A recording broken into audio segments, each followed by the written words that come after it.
by the time when I came to Japan, to China, when I went to China, yes, I did many big things. Oh, really? Yes, and that's why I called you to come to Kenya. In Kenya here. Okay, I understand.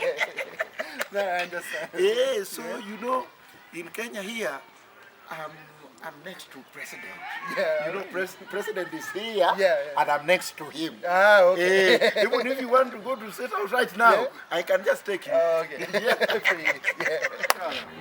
Right now, I just want to talk to Mr. President, and because we have an appointment right now. So you relax, I take some documents here, then we will work together. Okay. Thank you. Yes. Mr. Yo, feel free in Kenya.